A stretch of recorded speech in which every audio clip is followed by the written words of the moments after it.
గజం కేవలం 13,500 రూపాయలకి హైదరాబాద్ కి చేరువలో మీ సొంతింటి కలను నిజం చేసుకోండి శ్రీవాసవి ప్రాజెక్ట్స్ తో. వివరాలకు ఈ నెంబర్లకు కాల్ చేయండి. 148 లక్షల కోట్ల రూపాయల ఈక్విటీ ఇన్వెస్ట్మెంట్స్ ద్వారా కూడా వెల్త్ క్రియేషన్ అయిందంట. మరి ఇప్పుడు ఏం చెప్తారు దీనికి మీరు? క్రియేట్ అయింది, ఎవరికి వెళ్ళింది? అది డిసిప్లిన్ ఇన్వెస్టర్స్కి వెళ్ళింది, ట్రేడర్స్కి వెళ్ళలేదు. ఇక్కడ కూడా మ్యూచువల్ ఫండ్స్ ఆ లాస్ లేదు కదా. ఇప్పుడు మీరు చెప్పిన రిటర్న్ అంతా పేషెన్స్గా లాంగ్ టర్మ్ ఉన్న వాళ్ళకే మనీ క్రియేట్ అవుతుంది సార్.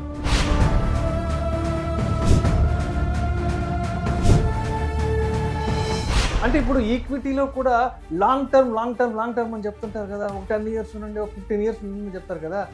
మరి ఇప్పుడు ఆ లెక్కన మరి అక్కడేం చెప్పొచ్చు అంటారు? ఇప్పుడు లాస్ట్ 1 ఇయర్ ఈక్విటీలో ఉన్నతనే ఆయన పోర్ట్ఫోలియో బిల్డ్ చేసుకుంటే -20లో ఉన్నాడు. మ్యూచువల్ ఫండ్లో -20 లేరు కదా, ఎవరు -4 ఉన్నారు కదా. ఇప్పుడు అప్ ట్రెండ్లో క్యాప్చర్ చేయడం కన్నా డౌన్ ట్రెండ్లో ప్రొటెక్ట్ చేయడం వల్ల వెల్త్ బిల్డ్ అవుతుంది.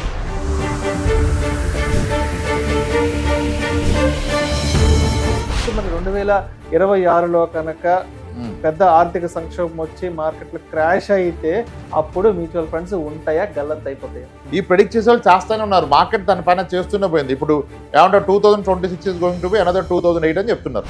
ఇప్పుడు సింపుల్ లాజిక్ ఆలోచించండి, మీరు కాసేపు ఎమోషన్ పక్కన పెట్టండి. ఓకే, ఇప్పుడు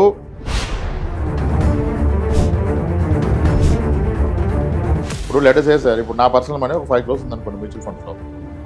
రేపు మార్కెట్ క్రాష్ అయ్యి 4 కోట్లు అయితే నా లైఫ్కి ఏమైనా తేడా వస్తుందా? మీరు అమౌంటే పెట్టకుండా పడద్దని ఎందుకు ఆలోచిస్తున్నారు? మీరు ఒక డీసెంట్ అమౌంట్ పెడితే పడ్డా మీకు సొల్యూషన్ ఉంది, కానీ అదే అమౌంట్ ఇక్కడ పెట్టకుండా అక్కడ పెడితే సొల్యూషనే లేదు, మీకు బ్రతుకులేదు. మ్యూచువల్ ఫండ్లో మీకు ఉండే loss partial loss and temporary loss. అంటే మీ 100 రూపాయలు 0 అవ్వదు, 80 రూపాయలు అవ్వచ్చు, 70 అవ్వచ్చు. కానీ ఆ 70 రూపాయలు ఎన్ని రోజులు? కొన్ని రోజులే. It's a temporary loss. డబ్బుని మీరు పెంచకపోయినా పర్లేదు, తక్కువ చూసుకోవాలి. అలా అని చెప్పి మీరు లాకర్లో పెడితే డబ్బు 500 నోట్ 500 ఉంటుంది, కానీ దాని పర్చేజ్ పవర్ అది తగ్గిపోతుంది, అది మర్చిపోతున్నారు. ఇక్కడ ఉంటేనే మీరు ఇన్ఫ్లేషన్ బీట్ చేస్తారు.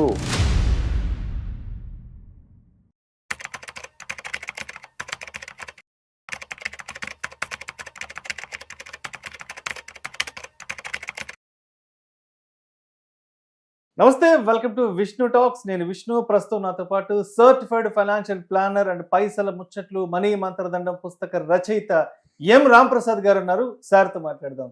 సార్ రాంప్రసాద్ గారు నమస్తే. సార్ నమస్తే అండి, welcome to Vishnu talks. Sir Ramprasad గారు, ఒకసారి మ్యూచువల్ ఫండ్స్ గురించి కాస్త డీటెయిల్డ్ గా కొన్ని బిక్టర్ ఫ్యాక్ట్స్ మాట్లాడుకుందాం, ఇప్పుడు ఉన్నటువంటి మార్కెట్ సినారియోని దృష్టిలో ఉంచుకొని. ఫ్యాక్ట్స్ మాట్లాడదాం, బెటర్ ఉందో లేదు తర్వాత చెప్పాలి. ముందు ఫ్యాక్ట్స్ మాట్లాడుకుందాం. ఇప్పుడు లాస్ట్ వీక్ అంతా కూడా markets all time high performance వచ్చాయి. నిఫ్టీ 50 26,000 క్రాస్ అయింది. సరే, అక్కడ దాకా బాగానే ఉంది కదా. మరి మ్యూచువల్ ఫండ్స్ రిటర్న్స్ సంగతి ఏంటి? మిడ్ క్యాప్ ఎలా ఉంది, ఫ్లెక్సీ క్యాప్ ఎలా ఉంది, మల్టీ క్యాప్ ఎలా ఉంది? ఎక్కడైనా పొరపాటున పాజిటివ్ రిటర్న్స్ వచ్చినట్టు కనిపించిందా మీకు? నిఫ్టీ 50 ఆడుతున్నారు మీరు. మార్కెట్ అంటే నిఫ్టీ 50 కాదు కదా.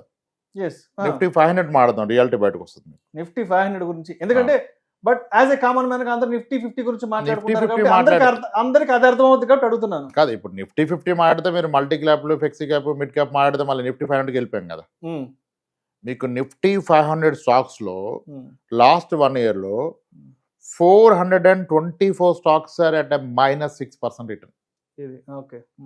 424 స్టాక్స్. 80% ఫాల్ అయిన స్టాక్స్ ఉన్నాయి, 60% ఫాల్ అయిన స్టాక్స్ ఉన్నాయి. 300 stocks are down by -10%. 200 stocks, almost 230 stocks are down by -20. 100 stocks are down by -30. 60% fall అయిన స్టాక్స్ ఉన్నాయి, 6-7 స్టాక్స్. 50% 30 స్టాక్స్ డౌన్ అయినాయి అవుట్ ఆఫ్ నిఫ్టీ 500. మరి మిడ్ క్యాప్లు, ఫ్లెక్సీ క్యాప్లు, మల్టీ క్యాప్లు ఎంత డౌన్ అయినాయి? వరస్ట్ పర్ఫార్మ్ మిడ్ క్యాప్ ఎంత ఇచ్చింది? Barring the ఒక చెత్త ఫండ్ వదిలేస్తే -7, -5. ఫ్లెక్సీ క్యాప్లు ఎక్కడ ఉన్నాయి? ప్లస్ ఉన్నాయి, మైనస్ ఉన్నాయి. -3, +2 మధ్యలో ఉన్నాయి. -4, +4 మధ్యలో ఉన్నాయి. ఇప్పుడు స్టాక్స్లో ఇన్వెస్ట్ చేసిన ఎవరు ఉన్నారు -3లో?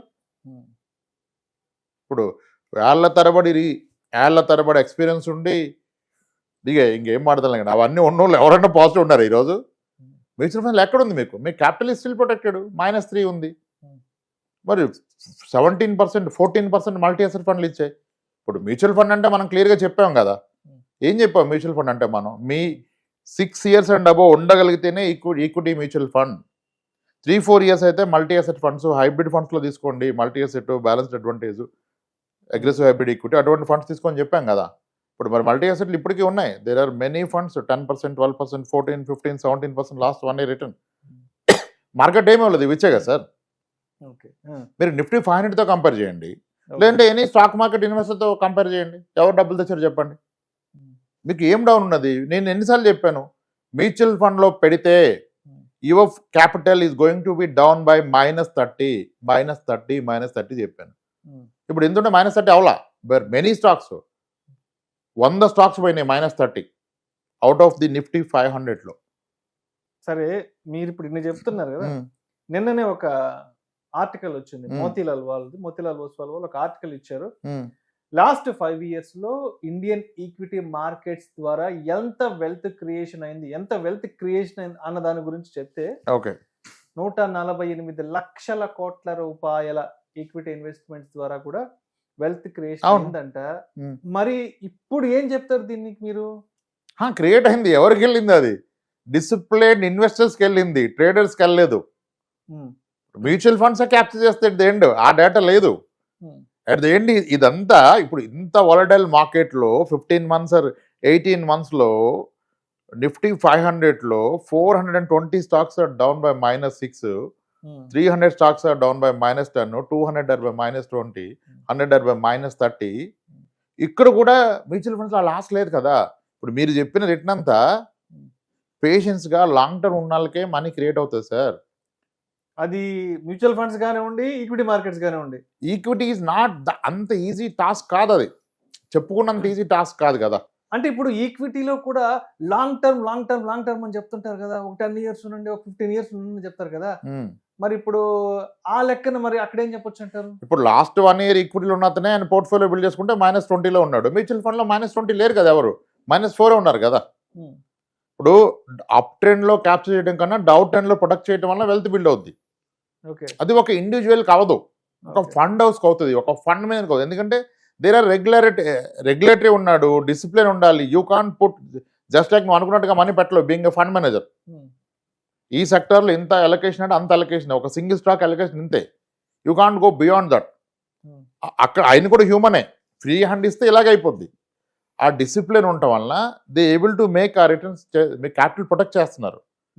మీకు స్టాక్ ఇండియన్ ఎనీ ఈక్విటీలో రిటర్న్ రావాలంటే టైమింగ్ ది మార్కెట్ రిటర్న్ ఇవ్వదు. The time spend in the market is going to give return. కానీ ఏమవుతుంది, మార్కెట్ పడుతున్నప్పుడు you start timing the market, moving from here to their. ఈ స్టాక్ పడిపోయింది, ఈ stock ఇప్పుడు అంతా ఫోమోలో కొన్న స్టాక్స్ అన్ని ఇప్పుడు అలా కొన్న స్టాక్స్లో 80% పడ్డ స్టాక్స్ కూడా ఉన్నాయి.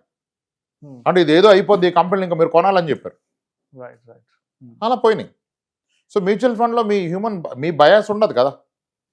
సరే, ఇప్పుడు నెక్స్ట్ 2026కి సంబంధించి రీసెంట్గా రిచ్ డాడ్ పూర్ డాడ్ పుస్తక ఆథర్ ఉన్నాడు కదా, రాబర్ట్ కియోస్కి కదా. ఆయన ఈ మధ్య సోషల్ మీడియాలో చాలా ఆర్టికల్స్ రిలీజ్ చేస్తా ఉన్నారు. 2026లో మార్కెట్లు క్రాష్ కాబోతున్నాయి, మీ ఇన్వెస్ట్మెంట్స్ అంతా కూడా అతలాకుతలం కాబోతున్నాయి అంటూ చెప్తున్నాడు. All kinds of investment, all asset classes. మీరు ఎప్పుడు కూడా మ్యూచువల్ ఫండ్స్ గురించి మాట్లాడుతుంటారు, మ్యూచువల్ ఫండ్స్ ని పెద్ద ఎత్తున ప్రమోట్ చేస్తుంటారు, because this is the best investment class అంటూ కూడా చెప్తుంటారు. సో ఇప్పుడు మరి ఆయన చెప్పినట్టు మరి 2026లో కనుక పెద్ద ఆర్థిక సంక్షోభం వచ్చి మార్కెట్లు క్రాష్ అయితే అప్పుడు మ్యూచువల్ ఫండ్స్ ఉంటాయా, గల్లంత అయిపోతాయా? ఇదే రాబర్ట్ కియోసాకి 10 years ఇదే మాట చెప్తున్నాడు. 2022 క్రాష్ అని అందరూ ప్రెడిక్ట్ చేశారు, ఏమైంది? ఇప్పుడు మీరు నేను వీడియో స్టార్ట్ చేసి 5 years అయి ఉండొచ్చు, ఆల్మోస్ట్ 5 years అయిపోయింది. 5 yearsలో ఇటువంటి టాపిక్ మనకు 3 సార్లు కొట్టాం. యుద్ధం మొదలని ఒకసారి కొట్టాం. 2 years బ్యాక్ ఎప్పుడు పడితే మీరు ఇట్లాగే అడిగారు, మళ్ళీ మ్యూచువల్ ఫండ్స్ గల్లంత పడాయని అడిగారు. అప్పుడు కూడా మనం డిస్కస్ చేశాం కదా. ఈ ప్రెడిక్ట్ చేసే వాళ్ళు చేస్తూనే ఉన్నారు, మార్కెట్ తన పైన చేస్తూనే పోయింది. ఇప్పుడు ఏమంటారు, 2026 is going to be another 2008 అని చెప్తున్నారు. ఎవడు మార్కెట్ని ప్రెడిక్ట్ చేయలేం. సరే, మార్కెటే పడ్డది అనుకోండి, 2026 is going to be crash. Crash అవ్వడానికి కారణాలు ఏంటి, ఏముంటుంది రీజను? గ్లోబల్ గా పెద్ద పెద్ద Russian. వార్స్ లేదంటే ట్రంప్ వైపు నుంచి రోజుకొక అనౌన్స్మెంట్లని అంతే కదా. అప్పుడు ఇది పడ్డది అనుకోండి, మార్కెట్ ఒక 40% క్రాష్ అయింది కదా. మ్యూచువల్ ఫండ్ ఎంత క్రాష్ అయింది? 20 క్రాష్ అయింది, 25 క్రాష్ అయింది. అంటే మీరు 1 crore పెడితే మీ డబ్బులు 75 lakhs అవుద్ది. మరి ఇదే టైంలో అదర్ అసెట్స్ ఏమవుతాయి? రియల్ ఎస్టేట్ ఎంత క్రాష్ అయింది అప్పుడు? అదే అంత రీషన్ వస్తే రియల్ ఎస్టేట్ బయ్యర్ ఉండడు, మరి అక్కడ ₹1 సున్నా అయిపోతుంది కదా. ఇక్కడ అట్లీస్ట్ మీరు ₹1 75 లక్షలు 80 లక్షలు ఉంది కదా. ఇప్పుడు సింపుల్ లాజిక్ ఆలోచించండి, మీరు కాసేపు ఎమోషన్ పక్కన పెట్టండి. ఓకే, ఇప్పుడు మ్యూచువల్ ఫండ్లో 1 crore పెట్టా, ఒక వ్యక్తి 1 crore పెట్టాడు, ఇంకో వ్యక్తి 1 crore పెట్టి అపార్ట్మెంట్ ఫ్లాట్ ఎక్స్ట్రా కొనుక్కున్నాడు, ఉన్నది కాకుండా రెండోది కొన్నాడు, లేదా ఒక ప్లాట్ కొన్నాడు, ఒక ఇండిపెండెంట్ హౌస్ కొన్నాడు. ఈయనేమో రాంప్రసాద్ మాటలు విని 1 crore మ్యూచువల్ ఫండ్లో పెట్టాడు. రేపు రిజిస్ట్రేషన్ వచ్చింది something like 2008. Actually what has happen in 2008 I will tell you. 2008లో మనకి ప్రగతి నగర్, కుకట్పల్లి, నిజాంపేటలో డబుల్ బెడ్రూమ్ ఫ్లాట్ 13 లక్షలకు వచ్చింది. 12, 13, 14 లక్షల్లో మంచి ఫ్లాట్లు వచ్చాయి. 17-18 years బ్యాక్. బ్యాంకర్స్ కూడా 90% ఫండింగ్ ఇవ్వడం స్టార్ట్ చేశారు. 90% లోన్ అంటే ₹1,00,000, ₹1,50,000 చేతిలో ఉంటే ఇల్లు కొనేశారు. లీడ్ బ్యాంకర్ ఐసిఐసిఐ, వాళ్ళు ఎక్కువ ఇచ్చేవాళ్ళు బ్యానర్లు కట్టి. వెంచర్ స్టార్ట్ గానే బ్యాన్ ఉండేది అక్కడ ఐసిఐసిఐ బ్యాంక్ది, హోమ్ లోన్ ఇస్తామని. అందరు తీసుకున్నారు. తీసుకున్నాక మీరు అన్న రిజిస్ట్రేషన్ వచ్చేసింది. వస్తే ఏమైందంటే 14 లక్షల ఫ్లాట్ కాస్త 10 లక్షలు 11 లక్షలు అయిపోయింది. అప్పుడు ఈ ఇల్లు కొన్నతను చూసుకుంటే ఇతను లోన్ అవుట్ స్టాండింగ్ 12 లక్షలు ఉంది, కానీ ప్రాపర్టీ వాల్యూ 16 లక్షలు 11 లక్షలు ఉంది. అప్పుడు ఆయన ఏం చేస్తాడు? లోన్ ఎగ్గొట్టేశాడు. ఎందుకంటే నా ప్రాపర్టీ వాల్యూ లేదు, నేను అప్పు ఎక్కువ ఉంది, ఎందుకు కడతానని వదిలేసాడు. సో ప్రాపర్టీ వాల్యూ కూడా అప్పు ఎక్కువ ఉంది, అంత కరెక్షన్ వచ్చింది. అప్పుడు వీళ్ళు కట్టడం మానేశారు. పెద్ద గోల్ అయిపోయింది. అప్పుడు ఐసిఐసిఐ బ్యాంక్ క్లోజ్ అయిద్దని చెప్పారు. ఖైరతాబాద్ లో ఉండేది ICICI main ATM, RG mansion అయింది, అయింది. అక్కడ ఏటీఎం దగ్గర ఒక 2 కిలోమీటర్ల క్యూ. ఆ రోజు నా సాలరీ 6,600. నేను కూడా వెళ్ళి క్యూ, నా డబ్బులు ఎక్కడ ఐసిఐసిఐ తీసుకొని మోసం చేస్తుందని అని చెప్పేసి మొత్తం డబ్బులు లాగేసాం. సో ఇప్పుడు రెసిషన్ వస్తే అక్కడ ఏమైంది రియల్ ఎస్టేట్ పరిస్థితి? బిల్డర్ పారిపోయాడు, లోన్ తీసుకున్నాడు పారిపోయాడు, బ్యాంకర్ బుక్ అయిపోయాడు. ఇప్పుడు మళ్ళీ వస్తే అదే జరుగుతుంది కదా. అంటే నీ రియల్ ఎస్టేట్ ఎక్కడికి వెళ్ళిపోద్ది? There is no buyer for you. But at least mutual fund buyer ఉంటాడు. సరే, నా ప్రాపర్టీ పడిపోయినా ఓకే, నాకు సెకండ్ ప్రాపర్టీ ఉంది, ₹1,00,00,000 కాస్త 60 లక్షలు అయింది, రేషన్లో నా జాబ్ పోయింది, ఇప్పుడు నాకు తినడానికి డబ్బులు కావాలి కదా. రేషన్ వస్తే ఫుడ్ అయితే ఖర్చు ఆగదు కదా. నా ప్రాపర్టీ మీద లోన్ తీసుకోవాలంటే నాకు పే స్లిప్ లేకపోతే లోన్ ఎవడెవడు? మ్యూచువల్ ఫండ్ మీద లోన్ వస్తుంది. నా దగ్గర 9.99% నేను మ్యూచువల్ ఫండ్ కనిష్ట లోన్ ఇస్తా. 9.99% without pay slip, without CIBIL score. ఇక్కడ ఒకటి పడ్డా మీరు దాన్ని ఎన్కరేజ్ చేసుకోవాల్సిన అవసరం లేదు. దానికి ఎగ్నెస్ట్గా లోన్ తీసుకోవచ్చు without income proof, without CIBIL proof. అది అవ్వదు కదా. అయినా మీరు ఇప్పుడు ఇన్ని మాటలు నేను చెప్పినా ఎవరైనా అతని ఆస్తి ఒక 3 కోట్లు ఉంటే మ్యూచువల్ ఫండ్లో ₹1,00,00,000 పెడతారా? పెట్టడు. నీకున్నదంతా ఆల్రెడీ అక్కడ ఉంది కదా. దాంట్లో ఒక 10-20% పెట్టడానికి ఇన్ని ప్రశ్నలు ఎందుకు? ఇంత కంటెంట్, ఈ డేటా అవైలబిలిటీయే హెడ్ఏక్ చేస్తుంది. మొన్న కూడా క్లయింట్ సార్ పడద్దని నేను మొత్తం తీసేసాను సార్ అన్నాడు. ఆయన 1,80,00,000 తీసాడు ఆయన మ్యూచువల్ ఫండ్ నుంచి. ఎక్సలెంట్ సార్, మీరు చాలా గ్రేట్ అని చెప్పి ఇంకేం చెప్తాం మనం. ఆయన ఎక్కడ పెట్టాడు? తీసుకెళ్ళి బ్యాంక్లో పెట్టుకున్నాడు. ఎంత వస్తుంది? ఇప్పుడు డబ్బుని మీరు పెంచకపోయినా పర్లేదు, తక్కువ చూసుకోవాలి. అలా అని చెప్పి మీరు లాకర్లో పెడితే డబ్బు 500 నోట్ 500 ఉంటుంది, కానీ దాని పర్చేజ్ పవర్ అది తగ్గిపోతుంది. అది మర్చిపోతున్నారు. ఇక్కడ ఉంటేనే మీరు ఇన్ఫ్లేషన్ బీట్ చేస్తారు కదా. ఇప్పుడు భయపడి వెళ్ళిపోయారు. ఒక ఆయన మొన్న మాటల్లో చెప్పారు, నాకు అర్థమైపోయింది, నాకు తెలుసు సార్ అంటే, అదే సార్ తీసాను సార్, మళ్ళీ మనం మార్కెట్ బాగున్నట్టు పెడదాం సార్ అంటే, మార్కెట్ ఎప్పుడు బాగుంటుంది నాకు తెలుసు సార్ అని చెప్పారు. ఎవరికి తెలుసు? అదే మార్కెట్ బాగుంటుందని, గోల్డ్ సిల్వర్ ర్యాలీ ఉంటుంది, ఈక్విటీ ఉంటుందంటే నాకు ఉన్నాయన్నీ ఊడ్చేసి దాంట్లో పెట్టుకున్నాను కదా లాస్ట్ 2 years కదా. ఈ చెప్పేవాళ్ళు చెప్తానే ఉంటారు, అందరు చెప్తారు. 2022లో ఫండ్ మేనేజర్లు కూడా చెప్పారు, చాలా కాషియస్గా ఉండండి, కేర్ఫుల్గా హ్యాండిల్ చేయండి క్లయింట్స్ని, 1 year టఫ్ ఉంటుంది అన్నారు. ఎక్కడుంది? సో ఇక్కడ స్టాక్ మార్కెట్లో అందరు స్టూడెంట్సే సార్, డిక్టేట్ చేయలేము మనం. సో టైం స్పెండ్ ఎంత లాంగ్ టర్మ్ ఉంటే అంత బెటర్ రిటర్న్ వస్తుంది. ఇటువంటి బ్యాడ్ ఫేజ్లు వస్తాయి, అంతేగాని క్రాష్ అని ఆయన ఎవరు చెప్పడానికి. చాలామంది చెప్తారు, ఏముంది ఏదో ఒకటి చెప్పాలి కానీ చెప్తున్నారు. అంత ఈజీ కాదు. చాలాసార్లు ప్రెడిక్షన్స్ రాంగ్ వెళ్ళి అది రైట్ అయితే కూడా పోయేదేముంది. ఇప్పుడు లెటర్స్ సార్ ఇప్పుడు నా పర్సనల్ మనీ ఒక 5 crores ఉంది అనుకోండి మ్యూచువల్ ఫండ్స్లో. రేపు మార్కెట్ క్రాష్ అయ్యి 4 కోట్లు అయితే నా లైఫ్కి ఏమైనా తేడా వస్తుందా? పెరిగి 6 కోట్లు అయితే ఏమైనా తేడా వస్తుందా? ఆన్లైన్ నీటి నా లైవ్లీహుడ్కి 1,00,000 పర్ మంతే కదా. అది ఎప్పుడైనా తీసుకోవచ్చు కదా ఎంతున్నా. How does it matter? మీరు అమౌంటే పెట్టకుండా పడద్దని ఎందుకు ఆలోచిస్తున్నారు? మీరు ఒక డీసెంట్ అమౌంట్ పెడితే పడ్డా మీకు సొల్యూషన్ ఉంది. కానీ అదే అమౌంట్ ఇక్కడ పెట్టకుండా అక్కడ పెడితే సొల్యూషన్ లేదు, మీకు బ్రతుకులేదు, ఆ రోజు తిండి లేదు మీకు. సో ఆ పాయింట్ మర్చిపోయి మార్కెట్ని ఎందుకు రీసెర్చ్, మనం మార్కెట్ రీసెర్చ్ చేయలేమనే మనం ఒక ఫండ్ మేనేజర్కి ఇచ్చాం.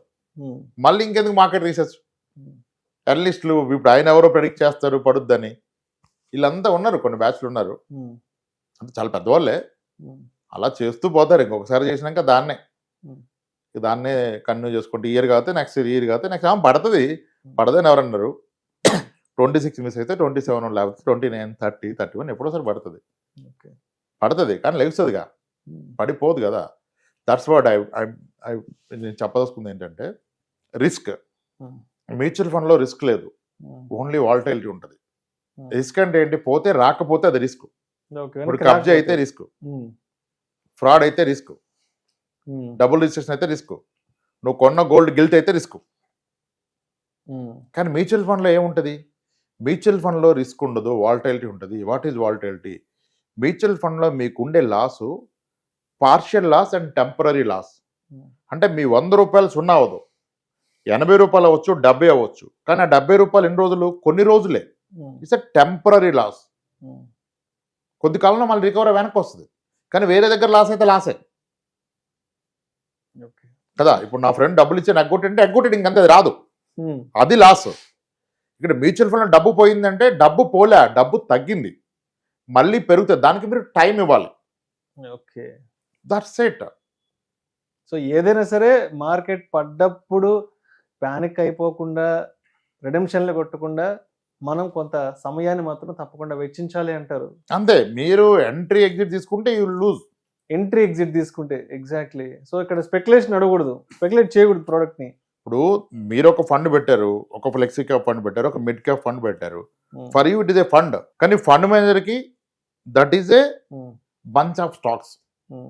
ఒక 60 స్టాక్స్, 70 స్టాక్స్, డిఫరెంట్ సెక్టార్స్. అదే టైంలో మారుస్తుంటాడు, మీరు మార్చట్లేదు కదా. ఆయన స్టాక్స్ మారుస్తున్నాడు, వాటి వెయిటేజ్ మారుస్తున్నాడు. ఇంక ప్రాబ్లం అక్కడిది. చర్న్ అవుతుంది అంటే ఫండ్ లెవెల్ చర్న్ అవుతుంది. ఆ చర్న్కి మీరు short term, long term gains కట్టట్లా, ఫండ్ మేనేజర్ కూడా కట్టడు. That's a big gain out of through mutual fund. అదే మీరు స్టాక్స్ పెడితే మీరు అమ్మినా కొన్నా ఈ ట్యాక్స్ అన్ని కట్టాలి, బ్రోకరేజ్ కట్టాలి. ఇక్కడ ఏం కట్టట్లేదు. మీరు పెట్టింది 1000 రూపాయలు, 5000 రూపాయలు పెట్టారు లంసం. 5000కి 60 స్టాక్స్, 60 స్టాక్ని ఆయన 2 సార్లు చర్న్ చేసాడు. ఎవ్రీ మంత్ వెయిటేజ్ చర్న్ చేస్తున్నాడు అట్ నో కాస్ట్ ఆర్ లో కాస్ట్. రైట్. ఇప్పుడు మీరు పోర్ట్ఫోలియో రీబ్యాలెన్సింగ్ అండ్ చర్నింగ్ గురించి చెప్పారు కదా. సో ఇప్పుడు మార్కెట్ బాగా వాలటాలిటీలో ఉన్నప్పుడు, లేదంటే ఒక బ్యారిష్ మార్కెట్లో ఉన్నప్పుడు మన ఫండ్స్కి సంబంధించి రీబ్యాలెన్స్, చర్నింగ్ అనేది మన వైపు నుంచి, అంటే ఇండివిజువల్గా నేను ఒక త్రూ అడ్వైజర్ ద్వారా కాకుండానో నేను అది చేసుకోవడానికి నాకు పాసిబిలిటీ ఉంటుందా? చాలా మందికి ఉన్న డౌట్ ఇది. ఎందుకంటే సరే అడ్వైజర్ దగ్గరికి వెళ్తే ఆయన ఏదో చేసి చెప్తాడు, బట్ ఇదే మార్కెట్ ప్యానిక్లో ఉన్నప్పుడు నేను పోర్ట్ఫోలియో చర్నింగ్, రీబ్యాలెన్సింగ్ చేసుకోగలను. ప్యానిక్ ఉన్నప్పుడు చేసిన అవసరం లేదు సార్. మార్కెట్ ఎనీవే ప్యానిక్, ఆడికి పారిపోలేరు కదా. At the fund level fund manage చేస్తున్నాడు కదా, మళ్ళీ మీరు ఎందుకు చేయటం? మీరు డైరెక్ట్ ఫండ్ పెట్టినా ఓకే, అంటే అదే డైరెక్ట్గా పెట్టుకున్నా ఓకే, ఫండ్ మేనేజ్ వర్క్ చేస్తున్నాడు కదా మీ గురించి.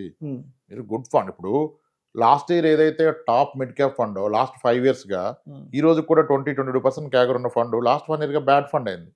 ఆ ఫండ్ మేము ఇచ్చాం క్లయింట్స్కి. లుకింగ్ అంటే అంతకు ముందు 3-4 years డేటా, 1 year డేటా కాదు. లాస్ట్ 1 yearగా నెగిటివ్ రేట్ని ఇచ్చింది, బాటమ్ ఫండ్ అయిపోయింది. డస్ ఇట్ మీన్ ఆ ఫండ్ బ్యాడా? కాదు. We're talking to that fund house. Reasons ఉన్నాయి, కాన్సన్ట్రేటెడ్ ఏదో అయింది, వాళ్ళు ఏదో మెజర్స్ తీసుకున్నారు, అవుతుంది. కానీ అయినా ఎంత అయింది? ఒక 7% డౌన్ అయింది, 8% డౌన్ అయింది. అదే నేను స్టాక్స్ కొంటే ఎంత డౌన్ అయ్యేది కదా. అంత ప్యానిక్ అయిపోయి అంత ఏం లేదు సార్ ఇక్కడ. పోర్ట్ఫోలియో చర్ను, వాలటైల్ ఏం చేయాలి అంత సినిమా ఏం లేదు. సింపుల్, వన్ టైం పెట్టేసి మీ పని మీరు చూసుకోవచ్చు. అంత రిస్క్ మ్యూచువల్ ఫండ్స్ లో ఉండదు నిజానికి. Right right. సో రాంప్రసాద్ గారు, మరి కన్క్లూజన్ గా ఏం మాట్లాడుకుందాం అంటే, ఎలా కన్క్లూడ్ చేద్దాం అంటే, సో ఇప్పటి వరకు మ్యూచువల్ ఫండ్స్ కి సంబంధించి చేసిన మిస్టేక్స్ మన వైపు నుంచి ఏవైనా ఉంటే వాటిని ఎలా సార్ట్ అవుట్ చేసుకొని 2026 కొత్త సంవత్సరం నుంచి ఎలా ముందుకెళ్లాలని చెప్తారు. అండ్ కొత్తగా బిగినర్ లెవెల్లో మ్యూచువల్ ఫండ్ ఇన్వెస్ట్మెంట్స్ చేసుకోవాలి, కొత్త సంవత్సరంలో ఏదైనా ఒక అసెట్ క్లాసు, ఒక ఇన్వెస్ట్మెంట్ ని మా రెజల్యూషన్ గా పెట్టుకోవాలి అనుకున్న వాళ్ళకి మీరేం చెప్తారు? మ్యూచువల్ ఫండ్ లో పెట్టిన వాళ్ళు తీసుకోవాల్సింది ఏమీ లేదు. మీరు పెట్టారు, దాన్ని మర్చిపోండి. మీరు చేయాల్సింది, మీరు పెడితే ఏ ఫండ్ అయినా కానీ, బీ డైరెక్టర్ రెగ్యులర్, ఓకే. కొత్తగా వచ్చిన వాళ్ళు పెడితే మీరు ఇన్వెస్ట్ చేసేది ఒక 7 years 8 years కానీ గుర్తుపెట్టుకోండి. 2026లో ఇన్వెస్ట్ చేస్తే మీరు 2035 చేస్తున్నారు. 2028కి 29కి ఏమైందని అయితే చేయకండి. Okay, it is for long term. అలా అని చెప్పి ఈ లోపు నాకు ఇబ్బంది వస్తే హ్యాపీ డబ్బులు తీసుకోండి. ఇప్పుడు మన డబ్బు మన కోసం, మన డబ్బు కోసం కాదు పనిచేస్తుంది. నాకు జెన్యున్ రిక్వైర్మెంట్ వచ్చింది, అది 10% అప్ ఉన్నా 20% డౌన్ ఉన్నా నేను తీసుకోవటమే కదా. But initial objective should be clear, long term. But short term లో ప్రాబ్లమ్ వస్తే విల్ టేక్. దానికి మీకు హండ్రెడ్స్ ఆఫ్ సొల్యూషన్స్ ఉన్నాయి కదా. లోన్ తీసుకోవచ్చు అన్నాం, పార్షియల్ రిడెంప్షన్ కదా. ఇన్వెస్ట్మెంట్ పెట్టిన ఎస్ఐపి ఎప్పుడైనా దాన్ని మీరు ఒక 10,000 20,000 స్టార్ట్ చేస్తే దాన్ని డబ్బు ఉంటే పెంచండి, డబ్బు తగ్గితే తగ్గించండి, ఇబ్బందిగా ఉంటే కొన్ని రోజులు ఆపండి. ఎక్కడైనా మీకు లేట్ పేమెంట్ వేస్తాడా? మీరు ఎందుకు 5 years కట్టమని అడుగుతాడు? యూలిప్ పాలసీ లాగా 5 years కదా, సెకండ్ ఇయర్ కట్టకపోతే లేట్ పేమెంట్ అన్నాడా? ఇంకా ప్రాబ్లం ఎక్కడ ఉంది? ప్రాబ్లం లేదు కదా. మరి ఇంక దీనికి ఏముంది? మీరు ఫస్ట్ ఇన్వెస్ట్ చేయకపోవడం తప్పు, చేస్తే ఇంకా వరీ లేదు, వదిలేయండి దాన్ని, కొన్నాళ్ళు వదిలేయండి. ఇన్వెస్ట్ చేస్తే గివ్ ఇట్ టైం, అంతే, సెటిల్ అయిపోద్ది. ఇట్లా అయినప్పుడు కాస్త మార్కెట్ పడ్డప్పుడు, ఏదో న్యూస్ వచ్చినప్పుడు, ఇప్పుడు ఎన్నిసార్లు అనలిస్టులు చెప్తూ ఉంటారుగా, ఈ ఫ్రైడే చెప్తారు Monday is going to be this negative, next Monday positive ఉంటుంది, మళ్ళీ ఈవినింగ్ చెప్తారు రీజన్ ఇట్లా యుఎస్ నుంచి న్యూస్ వచ్చింది, ఫెడ్ కాల్ తీసుకుంది, ఈ రివిజన్ అయింది ఆర్బీ. ఇంక నువ్వు ఎందుకు రోజు చెప్తున్నా? You not invested for day, మరి డైలీ ఎందుకు రివ్యూ చేస్తున్నావు అంట నేను. ఆ పని అంతా ఫండ్ హౌస్ చేస్తారు, ఎక్స్పర్ట్ చేస్తారు, రీసెర్చ్ చేస్తారు. They by research data, all comes at some 2% annual expenses రేషియోలో వచ్చేస్తుంది కదా. దానికి ఎందుకంటే మన బుర్ర బద్దలు కొట్టుకోవటం? హ్యాపీగా పెట్టి పడుకోండి, మీ భార్య పిల్లలతో టైం స్పెండ్ చేయండి, క్వాలిటీ టైం స్పెండ్ చేయండి. అది వదిలేసి అసలు ఈ రివ్యూలు ఇవన్నీ అనవసరం సార్. మార్కెట్ ఏం చేస్తుంది మీకు సంబంధం లేదండి. మీరు పెట్టింది 10 yearsకి. ఇప్పుడు సుకన్య సమృద్ధి కడితే ఎన్ని ఇయర్స్ దాకా ఆగుతారు మీరు? పిల్లలకి 18 years ఏజ్ వచ్చే వరకు. ఒక పీపీఎఫ్ కడితే పబ్లిక్ ప్రొవిడెంట్ ఫండ్, అది ఆగుతారు. మరి ఇక్కడ ఎందుకు ఆగరు? సుకన్య సమృద్ధి 18 years ఆగితే నీకు 8.2% ఇచ్చినప్పుడు ఒక మ్యూచువల్ ఫండ్ 8.2 ఇవ్వదా? అంతకంటే ఎక్కువే. అది ఎక్స్పీరియన్స్ కదా. మరి నువ్వు ఆగాలి కదా, నువ్వు ఎందుకు రియాక్ట్ అవుతున్నావు? ఇప్పుడు నా పెళ్ళికి గోల్డ్ కొంటే నేను ఎప్పుడు అమ్ముతాను గోల్డ్? ఏదైనా అవసరం వచ్చినప్పుడు తప్పనిసరి అయితే, తప్పనిసరి ఎమర్జెన్సీ సిచ్యువేషన్స్ లో. మరి దీన్ని ఎందుకు నువ్వు కొంటే రేపు చూస్తున్నావు? ఇల్లు కొంటే ఎప్పుడు అమ్ముతున్నావు? స్థలం కొంటే ఎప్పుడు అమ్ముతున్నావు? అంటే ఎందుకు హై ఎక్స్పెక్టేషన్స్ ఉంటాయి దీని గురించి? అంటే ఇప్పుడు గోల్డ్ పడుతుందా లేదా అన్నదే అక్కడ ఎలా ఉంటుందంటే, అంటే గోల్డ్ పరిమాణం మన చేతిలో ఉంది కదా అన్నట్టుగా ఆలోచిస్తారు. రియల్ ఎస్టేట్ గురించి ఆలోచించరు. బట్ ఒక ఈక్విటీ మ్యూచువల్ లైట్ ఒక మ్యూచువల్ ఫండ్స్ మార్కెట్స్ విషయానికి వచ్చి ఇక్కడ హై ఎక్స్పెక్టేషన్, దీని మీద హై కాన్సన్ట్రేషన్ ఎక్కువ ఉంటుంది దీని మీద. అదే ఇప్పుడు లాట్ ఆఫ్ ఇన్ఫర్మేషన్ అవైలబిలిటీ ఎక్కువ అయిపోతాయి అంటే. ఒకప్పుడు ఇన్ఫర్మేషన్ లేక ప్రాబ్లం, ఇప్పుడు ఇన్ఫర్మేషన్ ఎక్కువ ప్రాబ్లం వచ్చేస్తుంది అంత. Thank you sir, thank you so much Ramprasad గారు.